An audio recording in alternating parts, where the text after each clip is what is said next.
Magandang umaga po sa inyong lahat. Magandang umaga po, Father. Maybe many of you will agree with me that today's gospel is one of the most difficult messages of Jesus. Forgiveness. Minsan po may nagsabi sa akin, Father, alam mo, matagal akong hindi nangungumpisal. More than 20 years na. Kasi yung aking trabaho, kailangan kong magsinungaling o manloko.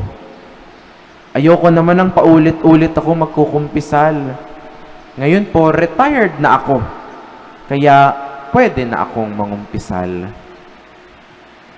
Dear friends, in our gospel today, Peter asked Jesus, Lord, how often must I forgive? As many as 7 times? Hanggang ilang beses ako dapat magpatawad? Hanggang ilang beses ako magpaparaya? Hanggang ilang beses ako masasaktan? At hanggang ilang beses ako magpapaagrabyado sa ginawa ng aking kapwa? 7 times? 7 beses? Alam niyo po, sa palagay ko ay sobrang sarcastic ng pagkakasagot ni Pedro dito. He asked, 7 times? Ang 7 po kasi ay perfect number na.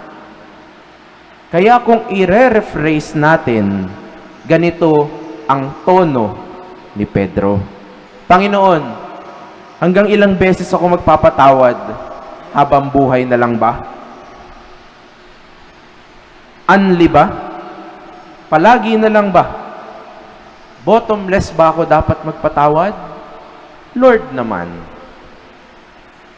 Medyo ganyan siguro ang tono ni Pedro. And what is more surprising is the answer of Jesus. Not only 7 times, but 77 times. In short, sabi ni Jesus, lagpasan mo pa ang habang buhay.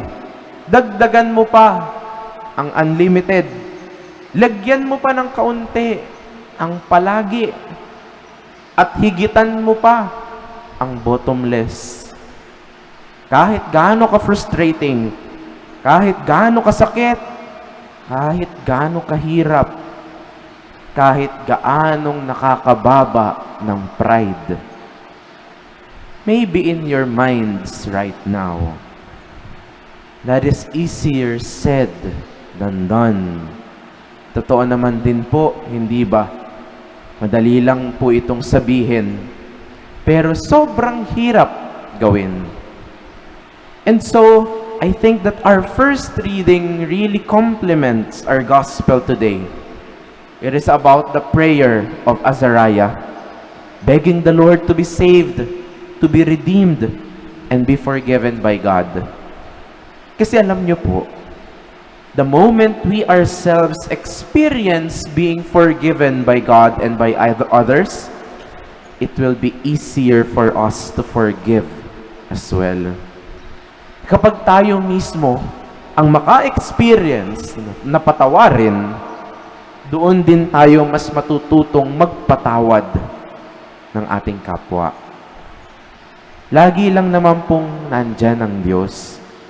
Naghihintay lang na bumalik tayo. Kaya alam niyo po, para sa inyo at sa mga nakikinig ngayon na natatakot, nahihiya, o nagdadalawang isip pang mangumpisal ngayong Lenten season, nais sabihin sa atin ng Diyos, huwag kang mag-alala. 77 times ang aking pasensya. Sobra pa sa unlimited ang aking pagpapatawad.